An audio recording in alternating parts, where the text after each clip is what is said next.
Hi, I'm John and welcome to the Jigsaw Puzzler. Today's puzzle is one of the Heye triangle box puzzles. I have 4 of these puzzles and this is the first one that I've presented on my channel. It's a new one to me. It's been around a little bit. The copyright date is 2021, so it's been around 4 years or so.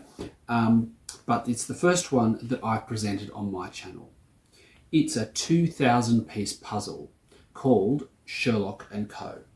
The artists' names are Doro Goebel and Peter Knorr, and they have put together, like all of the triangle boxes in Heye, from Heye, a large, very busy, highly detailed image for us to put together. I put this together with my puzzle partner.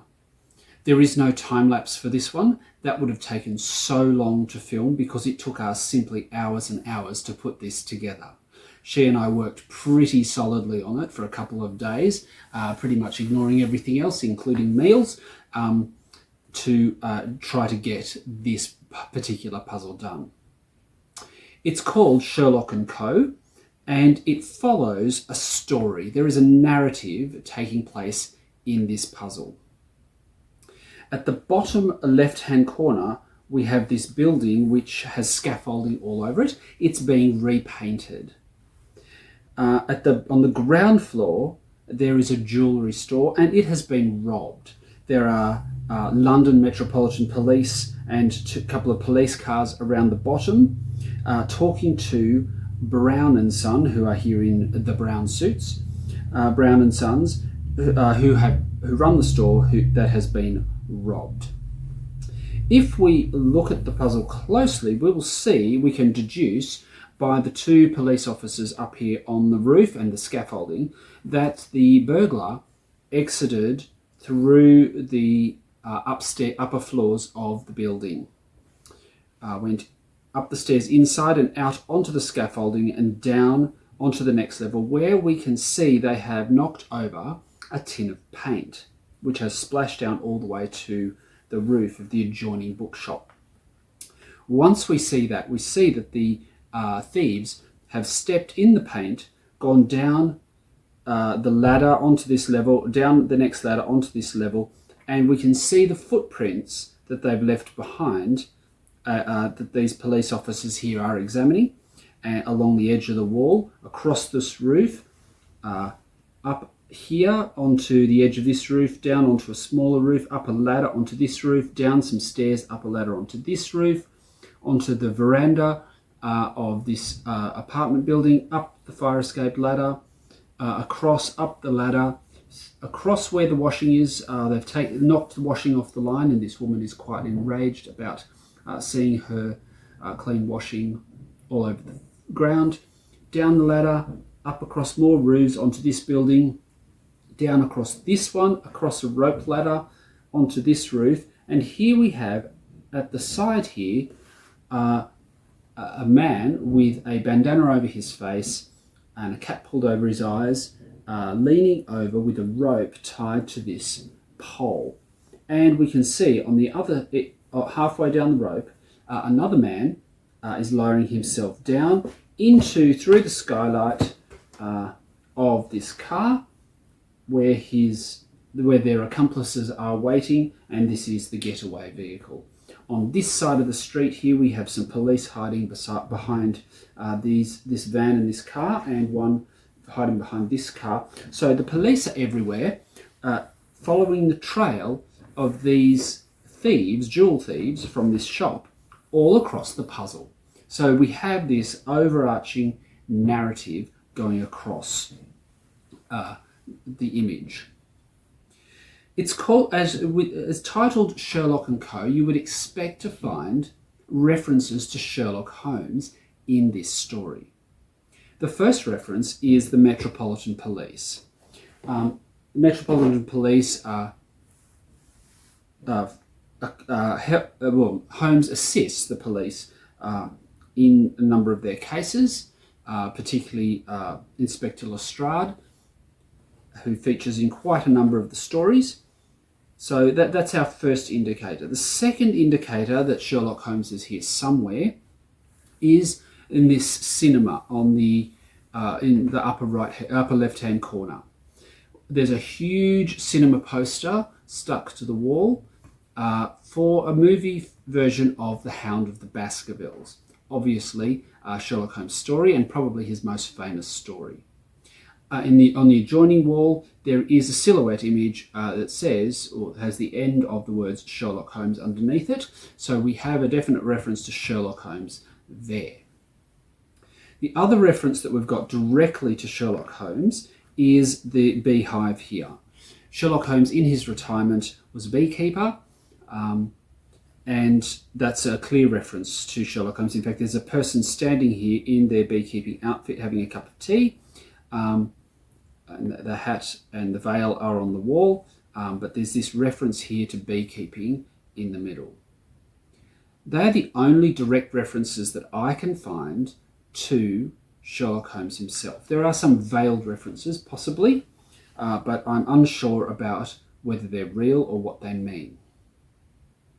Firstly, the cinema where The Hound of the Baskervilles is showing is called the ABC. ABC, something is as easy as ABC, as the expression goes. It might in fact be described as elementary, as in elementary, my dear Watson, which never actually appears in the stories, but is a quote that has attached itself to the stories. So we've got this veiled reference perhaps to elementary. We have a couple of women here, this woman who's chasing the washing, but also down here.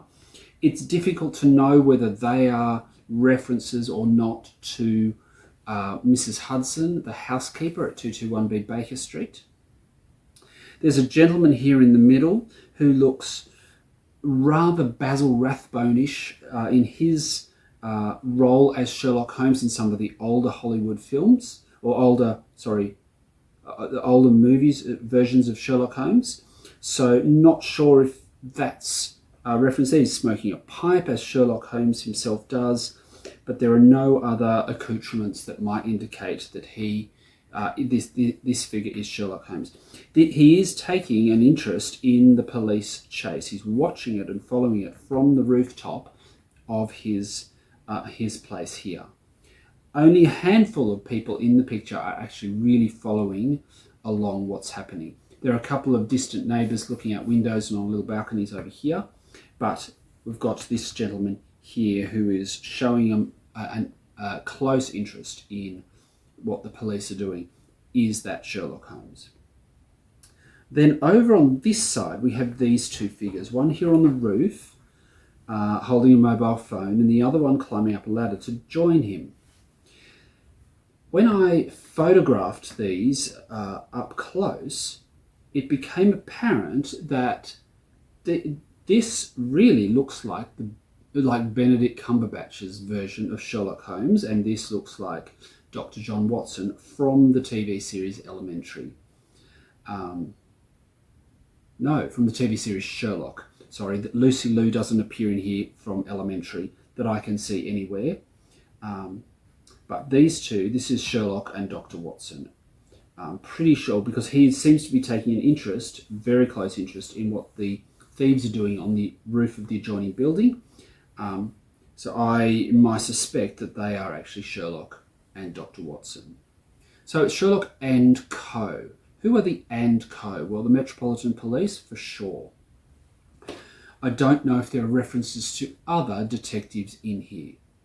Is this group of older ladies sitting having cups of tea and cake on the roof of the building where the jeweller's shop is, are they kind of reference to the Miss Marple kind of detective that we find in a lot of English stories, Agatha Christie stories? I don't know. There are some names on this. It says Fenton Street over here. It says Newborough Street down there. There are streets in London with those names, but nothing that looks quite like this. Fortnum and Mason, the tea company, is advertised on the side of the bus, and there are quite a number of people having cups of tea in this image. This couple on the roof up here are completely oblivious to what's going on out in the street. They're having a cup of tea. The ladies on the roof are having a cup of tea. The beekeeper is having a cup of tea. So there are people Well, there's this chair and tables that have been knocked over. That's there for people to have afternoon tea. I think the woman in this window is having a cup of tea as well. So there are references to tea, which is particularly like associated with all things British in this image. Then we've got in the middle here this rather absurd and bizarre section of the puzzle. There's a building which says on the outside of it, Ambrose Chapel Taxidermist, and this person has arrived with a trailer with a large stuffed T-Rex on the back of it. It says Natural History Museum on the label, and they've turned up to the taxidermist and they're looking rather surprised and a little bit pleased to perhaps be asked to do something to preserve this T-Rex, this stuffed T-Rex.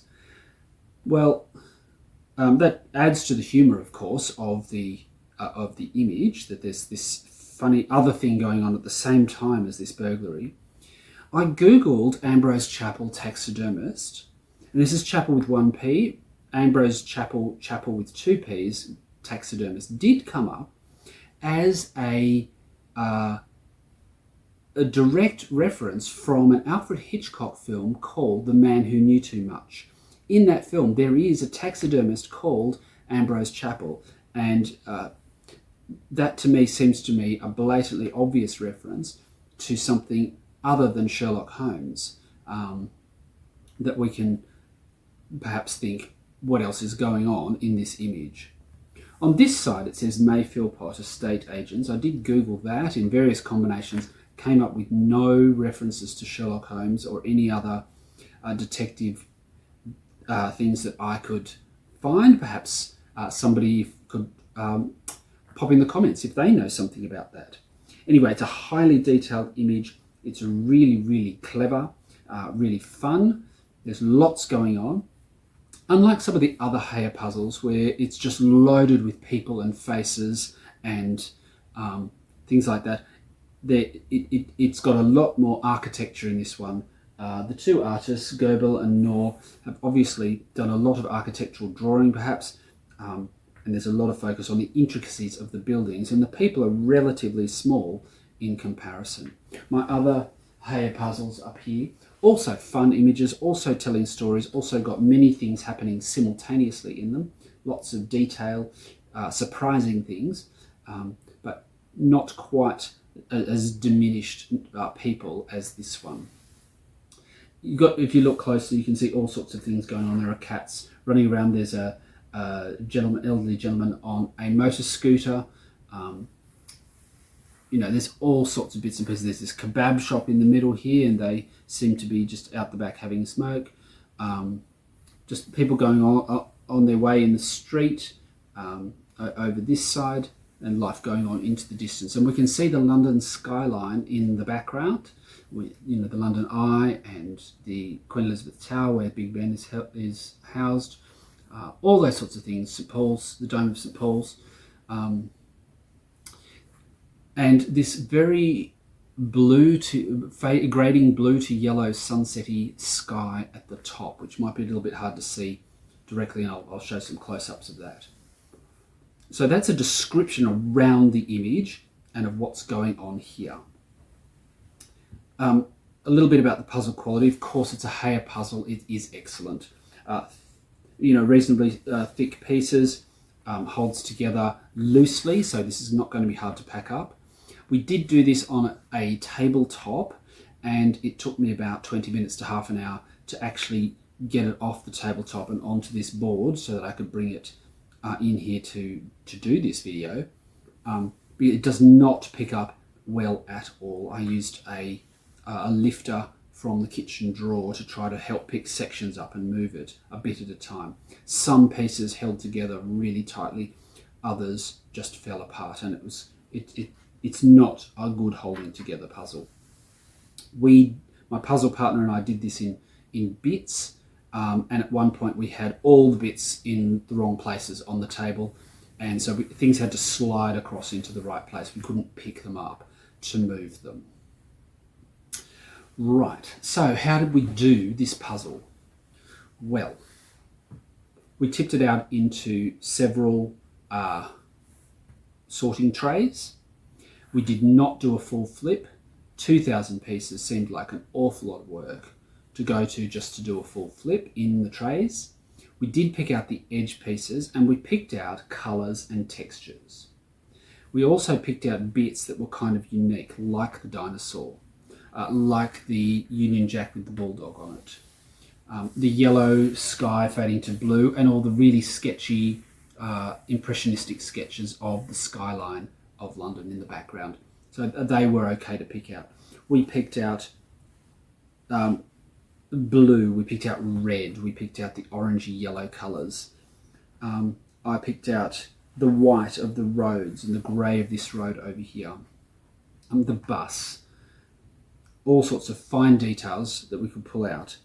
So we pulled out some things, and my puzzle partner she went through the boxes and picked out all the bricks.